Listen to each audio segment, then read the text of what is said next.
Welcome to the last programme in the series Food for Thought. Over the last 8 weeks, we've been looking at what's wrong with the nation's diet and what could be done to put it right. And we started here with a lifetime supply of food, a staggering 35 tonnes of it. Which, our figures suggest, you might get through between birth and your 70th birthday. But the mountains of eggs and butter, the herds of cattle, pigs and sheep, the acres of fruit and veg, and the many tons of other foodstuffs that we should consume during nearly 100,000 meals will, it seems, do more, much more than simply sustain us for our daily activities. A clear consensus is now developing among doctors and scientists that what we eat may determine how and when we die. At the moment, and it can't be stressed too heavily, people in Britain are dying unnecessarily of heart disease. They're dying unnecessarily of strokes. They have too many rotten teeth simply because of the food they eat. Not simply because, but the food they eat is an important contributor to those diseases. And that's a social problem of massive proportions. And the real change will be the improvement in that disease pattern, that death pattern. At the moment, we're subsidizing people to early death. I believe that the urgency is upon us from the strength of the information from both human and animal studies, from the epidemiological record in the United States, and from the developing understanding of the role that diet plays in health, that in fact, if we do not embark upon such a dietary revision, that we can sort of guarantee continuing morbidity and mortality statistics to stay the same with regard to these major killer diseases. We currently eat double the number of calories that we need to survive. And compared with the less privileged nations, we eat 5 times as much sugar, 6 times as much fat, and almost 10 times as much cholesterol. And we do that despite the clear link between excessive, overrich food intake and the correspondingly increasing incidence of cancer. Many people would think of heart disease as of epidemic proportions. High blood pressure affects 10 to 20% of the population.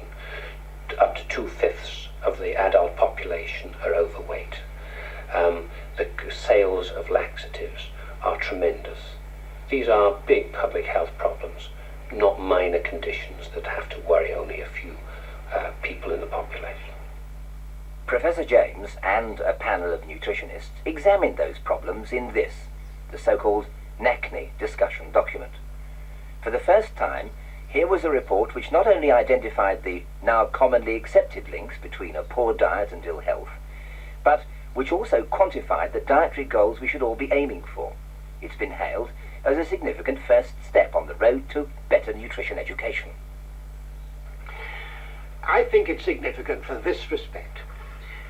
I think it's a break, and it says so in chapter and verse there. It's the break with the balanced diet. We have been, as I've mentioned earlier, concerned with the vitamin content of this, that and the other, and whether we get enough protein. Well, we get about 3 times as much protein as we actually need. It doesn't do us any harm. And I think the preoccupation with not getting a deficiency disease is useless, because the deficiency diseases do not occur as public health problems. But the diseases that do occur are the diseases of superfluity, and this flatly says so, and I think it's the first time that it says so. For example, it mentions cheese. Cheese used to be categorized as a protein food containing vitamins, and it was a goodie. Now they say, look, watch it a little bit. Many of the cheeses are contributors. They're high in fat, they're high in animal fat, and therefore you should eat them with circumspection. It's not a bad idea, but it's something you've got, if you're careful about it, will do your health good.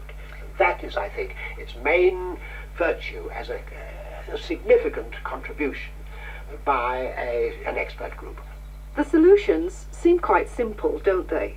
Less fat, particularly saturated fat, half as much sugar, a bit less salt, but more, much more fibre.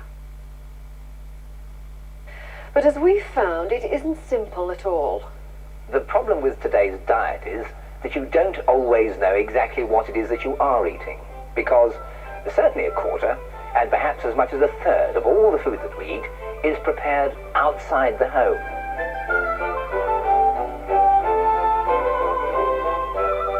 We eat out more often than ever before, and the problem this poses us as consumers is that however cosmetically attractive the food may be, we can rarely tell what may lurk within. And welcome to the current Brighton Fast Food Fair. Every year, the manufacturers of fast food get together here to show their wares and the way the future of food is going to develop. According to their program, these are 4 days of an exhibition that are going to shape our world. The our they mean is the fraternity who are selling fast food. But of course, it's also going to affect our world too, the consumers. We're in a revolution. I think it's very difficult to identify actually what's happening until it's finished. And then you look back and you say, well, that was the revolution. In 1974, 33% of the population owned up to having a takeaway meal on a 4-week period. Today, that figure has nearly doubled at 65%. If I had to use one word to define it, to describe it, it would be use the system, the word system. Systematized. It's systematized food. We're seeing the industrialization of food the same way we saw Henry Ford industrialize manufacture.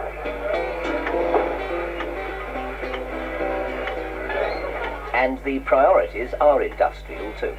The costs of the raw materials and of the machinery, the economics of production, the size and potential growth of the market, and the outlay on the advertising skills that will ultimately persuade us that the end product actually looks like food.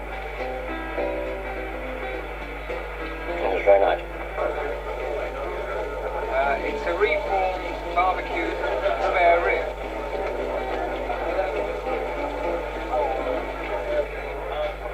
Very nice. Mouth-watering, isn't it? Mouthfeel. Mouthfeel. Yeah. If you're eating that now, you're putting it in your mouth. You're really eating with your eyes. But if you've got a product in your mouth that is giving you a terribly greasy palate, or is off, or it's rancid flavour, this is going to tell you, hey, something's wrong. I think what we're actually seeing is what I would call a refueling revolution. Sort of meals on heels, or if you like, the urban picnic. Seductive jargon to match the seductive products. But how easy it is to forget the cost to our health of too much of these sensual delights. What a day. From 9 till 5, but with a small lunch break when I could stop eating, I must have consumed more carbohydrate, more sugar, more animal fat, more salt than I've eaten in the last fortnight. But although the fast food industry is perhaps the most conspicuous example of questionable dietary and nutritional values, the food retail and manufacturing industries generally can hardly claim to be any better. The same industrial processes prevail, designed to suit the latest automated technology and mass production methods, which will shape, colour and texture the simple raw materials and deliver a stream of identical produce. But it isn't simply a matter of selling us enough food. In a desperate attempt to sell us more food, the food manufacturing industry go to great lengths to think up new ways of attracting our attention. Given that there is a limit on the amount of food that people can eat, it must be a pretty risky business bringing out new products. Is it really worth all that trouble? Oh yes, it is. It's essential that new products are launched into the marketplace. Why is it so essential? Because of competitive activity rather than the ultimate benefit of the consumer, to be perfectly blunt, in that whilst there is a competitive atmosphere in the marketplace, you want your brands, your products, your existing products to be constantly brought to the attention of the grocery trade, the retail trade, and also constantly brought to the attention of the consumer. We would unashamedly look overseas for products that might be relevant in this country. We see no particular virtue in thinking up an idea when an obvious idea is staring you in the face in another country. So we scour the world quite literally for ideas for food products from overseas. This, for example, is a product it's called Schmucker's Goober Grape Peanut Butter and Grape Jelly. And as you can see, it's stripes of grape jelly and peanut butter in the same jar. The company is called Schmucker's, and they have a slogan which says, with a name like ours, it's got to be good. And I think I'd subscribe to that. This rather strange looking frog spawn here is from Japan. It's quite elegant technology in that it's little spheres of jelly, and the idea is that you spoon the little spheres, and you put them onto your dessert or your ice cream topping or whatever, and as you put the product into your mouth, it melts and eats just like a normal jelly would, but being in that form it looks attractive and it's spoonable. And I've seen recently an extension of the same technology, i.e. jelly spheres, into the area of salad dressings. What, you may ask, will they think of next? Well, whatever it is, all the evidence suggests that nutritional value will not be a particularly saleable commodity, except in specialist markets. What does sell is convenience. The recent explosion in new varieties of pre-packed, ready-to-serve dishes has clearly proved immensely profitable. But it's a costly way for us to buy our food, since it represents a high degree of what is known as added value, the difference between the raw materials and manufacturing costs and the retail price. But although ideas about healthy eating are beginning to shape our purchasing decisions, for the moment we seem prepared, quite literally, to pay the price of convenience. I'm such a lousy cook. I'm the only person I know who has to dust the oven. I get everything from here already made, so that it's much easier, especially being a mother. I think it's easier than cutting everything up and doing it yourself. They have some wonderful instant stuff ready-made that's just as good as I could make myself and doesn't cost me any time. Tell me, you just bought cauliflower cheese. Yes. Why did you choose that? Well, because I need some easy food for my family to cope with while I go away for 4 days. Now, if you were at home, would you cook the cauliflower and make the cheese sauce yourself, or would you buy that? Certainly not. You'd always buy the convenience food? Yes. Just because it saves time? Yes, and it's a joy to me to just be able to rip open a packet and stick it in the oven and turn it on. And it's ready in 20 minutes, and it's perfectly edible. It's lovely. We've been choosing, say, kidney pie, and now we're looking at this because we know Princess Margaret likes it. And that's the reason for buying it? That's the reason we're buying it, yes. And why not? In the face of such abundant variety, we probably assume that we're free to pick and choose at will. But are we? Much research has gone into the psychology of supermarket design to get us to spend more. And how is that put into practice? That perhaps is a grosser secret. We would generally locate our sugar, etc., in what we might call the dead corner of the store. And this obviously will draw customers to that corner to enable us to saturate our profitability in the store as a whole, rather than just particular areas. So that you could put sugar in an odd corner and something alongside it which people otherwise might not see. Absolutely. Simply because you know they must buy sugar. Right. And of course your choice is further limited by what the store manager chooses to leave off the supermarket shelves. But beyond that rather obvious restriction in our purchasing choice is the less obvious but more nutritionally significant question of what ingredients manufacturers put into the foods that we do buy, and what impact those technological and industrial choices may have on our health.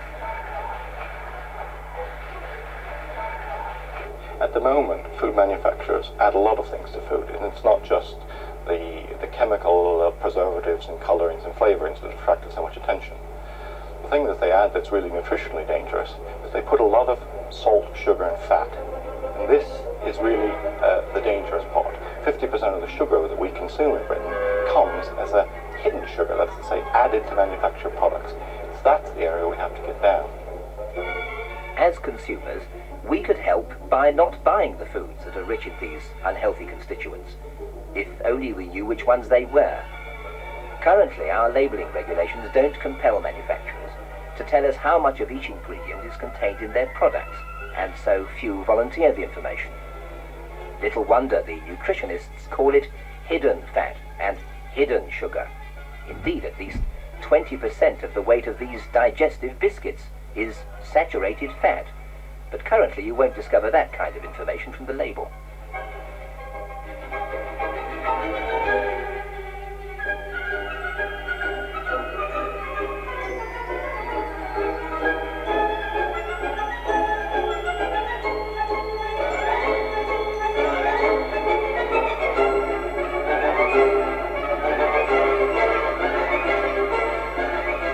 But amidst the cascade of conflicting and mystifying pressures which face the consumer, the choice to pursue a healthy diet has often been inaccurately represented as a choice between succulent and tasty delicacies which somehow always seem to be bad for us, and a noble regime of jaw-aching boredom. In the future, though, many nutritionists hope it won't have to be like that. The next phase, and the one that's really important, is that we start altering the composition of the mainstream products that most people buy. You don't have to be a health fanatic to buy or to look for a special product. That we change the added sugar, salt and fat in mainstream products so that people can actually choose a normal product and come out with a nutritional one. But if we are to change the composition of what we eat, we must look at the entire system of food production, beginning with agriculture. Just as our diet is continuously changing, so too is the way our food is grown. The modern farm is not unlike a factory, supporting costly capital assets such as harvesters, tractors, specialist equipment and buildings. And the modern farmer has changed too, for with crops like peas, which are being grown for the frozen food processors, he's now told when and how to plant his crop, and almost to the second when to harvest it. Farming today is a commodity market controlled by a very small number of very, very large buyers and regulated by the government through agricultural policies here in the UK and Europe. If tomorrow agricultural science were asked to address itself to the issues of health and nutrition, it could certainly do so. But the government seems unwilling to make such a simple request. The government argues that if we encourage people what to eat, through recommendations to the diet and nutritional content, for example, this will be interfering somehow in the sort of free society. But of course, the government does interfere a tremendous amount anyway, through rather more crude and blunt instruments, like the question of price, or tax policies, or consumer subsidies on food. The food that people in Britain consume at the moment is highly structured by government tax arrangements, tariff arrangements, import controls, various forms of investment and employment grants. There's a whole series of financial instruments, for example, which actually structure the foods we eat. In any discussion in Whitehall in the government, the Ministry of Agriculture, which sponsors the food manufacturers and the farmers, wins every argument against, for example, those who might have consumer and more sophisticated interests in mind, like the Department of Health and Social Security. And so there's very little discussion at all about consumer interests or dietary matters. There are some countries like Norway and Sweden which have taken a more broadly based view of the food system and are trying to relate their agricultural policies, their trade policies, their nutrition policies together to bring about a more balanced strategy for the food sector. But here in Britain, such a balanced strategy has yet to be adopted. Currently, our farmers operate a tremendously costly, high-input, high-output system. We produce crops that we can't even give away. We subsidize the production of animals which are too fat, and we create lakes and mountains of surpluses on the economic landscape. It's a system which has lost touch with us as consumers, and many farming organizations, as well as specialist commentators, are now saying that for both economic and health reasons, it is time to rethink our system of farming. But how? Well, one obvious solution would be to move back towards a system which doesn't rely upon high-cost chemicals. An extreme example of such a system is organic farming, and although it's often perceived to be peopled only by cranks and extremists, some organic farmers are beginning to prove that it can be both a beneficial and a profitable enterprise. I think that you've really got to take a look at the last 20 years and the way that farmers have been told to produce more and more food. They've succeeded. It's been a dramatic success story, but the cost has really been frightening. We've got mounting surpluses of food, consumers are paying to dispose of them. We've got a pollution load which is frightening on the countryside, and the question that really nobody's been asking until very recently is what the effect of chemical farming is to human health. Organic farming is an approach which is based on the avoidance of use of artificial chemicals and fertilizers, sprays, etc. The producers are committed to producing optimum quantities of food using biological methods of husbandry, And their commitment is right down to the consumer. They're concerned about food quality. They know they're growing something which is to be eaten, which is supposed to sustain human health, not just to make them a profit. In animal husbandry too, research into alternative systems and even alternative livestock is yielding promising results. Peter Gladstone has been farming deer in central Scotland for 8 years, and his herd now numbers 500. He's found that deer thrive on poorer quality grazing land than either cattle or sheep can, and produce extremely lean meat. And a few miles further north at the Rowett Research Institute, a continuing study on means of producing leaner carcasses from all kinds of livestock also includes a small herd of deer. Cheap venison may still be a thing of the future, but if any further encouragement were needed, deer farmers could do worse than study the recent experience of how profitable alternative poultry technology has been in producing lean, fat-free meat products from that most traditional bird, the turkey.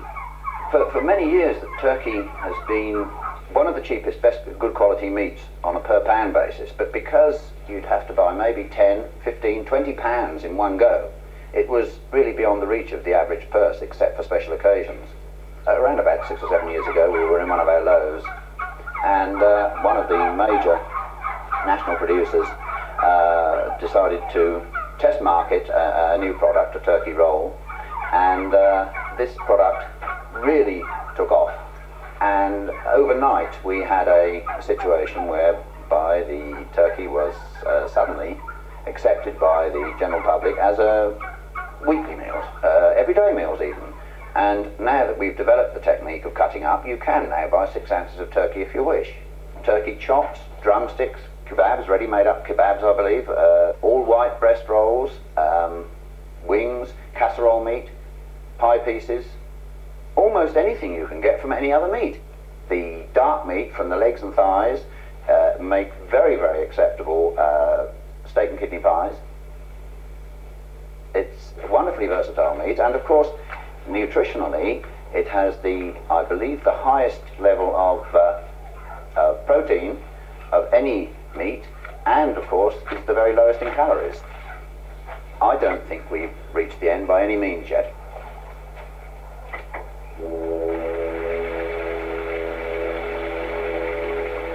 As a source of cheap and nutritious food, however, turkeys now have a serious rival, which is also beginning to benefit from innovative farming techniques. Salmo gairdneri, the rainbow trout. Trout farming has emerged over the last decade or so as a profitable, if rather risky, farming enterprise. 8 tons of trout are being farmed on this single-acre riverside site in Surrey, which produces high-quality, low-fat fish meat. They are the best converter of any farm animal. They convert their food at a far greater rate than chickens, for instance. I think we're at the beginning of a very, very big industry. I'd like to say how long it will be, but I think you'll probably be buying more farmed fish in your fishmonger or supermarket over the next few decades than you will be conventionally caught fish.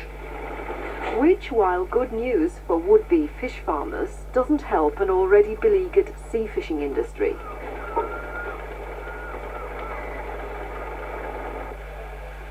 For an island surrounded by rich fishing grounds, we as a nation eat very little fish and seafoods.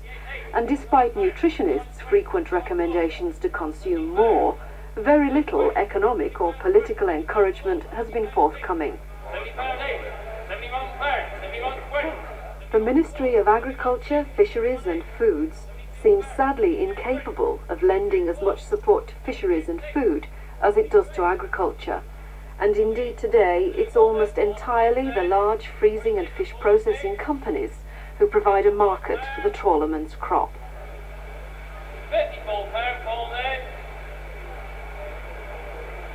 Last ball of pigs, Becky, great. Does anybody say anything at all? What's needed, nutritionists argue, is a vigorous campaign extolling the virtues of all the many varieties of fresh and seawater fish, combined with processing and technical skills of the kind that transformed the turkey market. After all, there's a place for us. Somewhere a place for us. But all will be in vain, it's argued, unless government support is also forthcoming. After all, in Elizabethan times it was a legal requirement to eat fish on Fridays, simply in order to maintain the fishing fleet in readiness for war. The nation's health can surely be no less important an objective. In contrast, an area which has benefited from government support since the last war is the dairy industry, and today it can boast a sophisticated level of innovative food technology thanks to over a decade of well-supported research effort. The reasons appear to be all too obvious.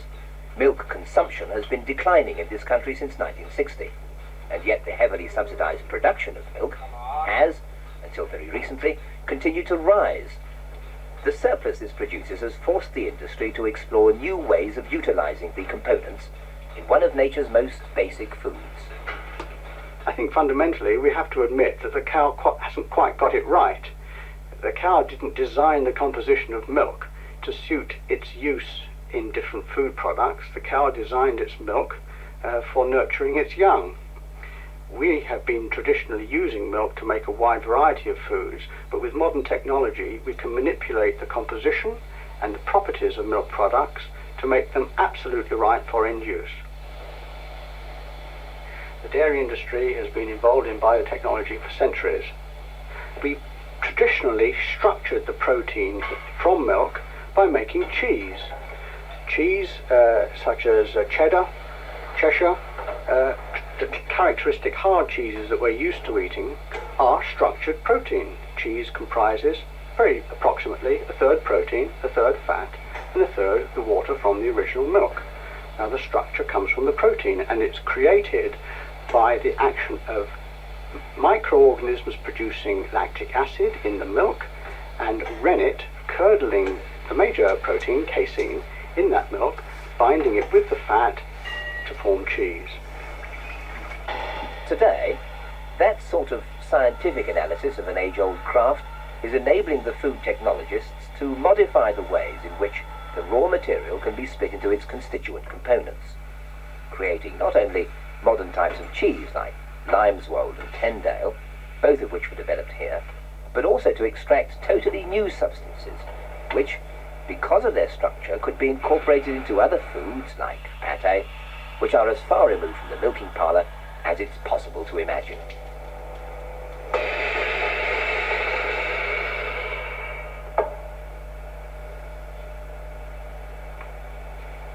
Now, we can modify the cheese-making process and form similar structures like this coagulated curd, which has been made in such a way as to simulate the structure of meat.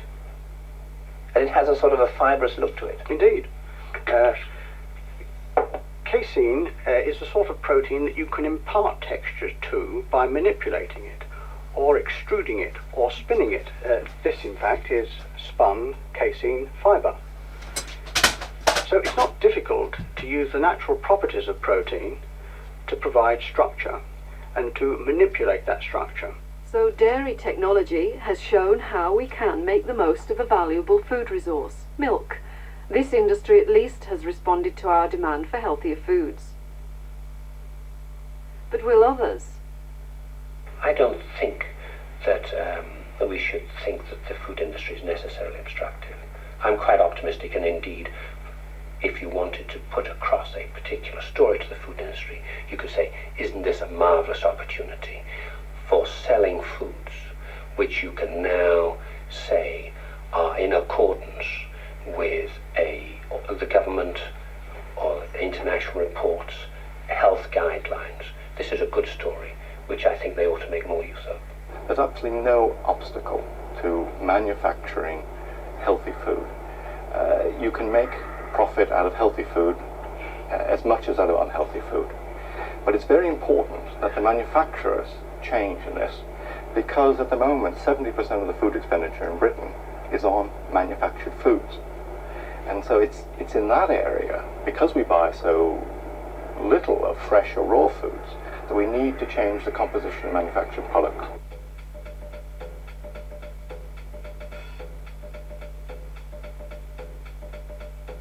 And just as with agriculture, fishing and the food technologies that we've looked at, the changes in food manufacturing that are being advocated need not be destructive or unprofitable. Food technology repeatedly shows a great capacity to benefit both the producer and the consumer, and as often as not in the case of many manufactured foods, those changes are changes in the proportions of ingredients that go into the products rather than a total rethink. One thing, however, is becoming apparent. The winds of change are blowing through the food system. Since we began working on this series many, many months ago, we've become increasingly aware of a growing sense of interest in food in the people we've spoken to. And there is a growing feeling amongst nutritionists and health educationalists too, that the time is ripe to change everyone's attitude to diet. There's a good case to have a Ministry of Food and Nutrition, food and diet questions, for example, and have a rather more sophisticated approach about what we eat and how the stuff is grown. And for example, there are a lot of elements involved in all this. It could be a much more independent ministry, which then could provoke rather more serious discussions in Westminster than we've had up to now about all these questions. A whole series of different ministries actually affect the so-called food policy, and yet there is no integrated food policy which is based primarily on modern concepts of health. It would be breaking no principles, establishing no new precedent, if we just altered the way we apply taxes and subsidies and tariffs to stimulate the consumption of healthy foods rather than unhealthy ones. It's well within the capacity of conventional politics to make such an adjustment. I think it's time that one of the special aspects of the Ministry of Food was reborn. I think we must have a national nutrition policy, dietary guidelines. We must have a guided choice. And I think it must be promoted with all the skill and expertise that the Ministry of Food did have. The nutritionists at the top with the wise choice, and then the clever journalists and the home economists producing the recipes, and the journalists writing them, and the illustrators illustrating them. In fact, we want a great public relations exercise to promote good nutrition education. Then after that, when we've got the foods labelled so that people can understand, it's up to people. And people are becoming better informed about healthy eating. Although it can be frustrating searching for low-fat or sugar-free products on the supermarket shelves, our influence is such that it's precisely there that changes in the food chain will occur. Nowadays, most groceries are bought in just 5 supermarket chains, and with low profit margins they fight hard for our custom. But in turn, the supermarkets influence the food manufacturers because of the large volumes of products they buy. But even if the power to change the food system does lie in our wallets, is it worth the effort? Jan de Winter thinks so. If someone were to say to you, how can I instantly improve my level of health by small changes in my diet, what, in outline, would you say to them? I would have to be very disappointing because it wouldn't be instant. You see, for instance, cancer and other conditions like heart disease and high blood pressure have an induction time of very many years. And we have started the wrong way because our parents brought us the wrong way. They always said, do eat up. And they gave us butter and cheese and cream, all the good things, which we now know are not so good.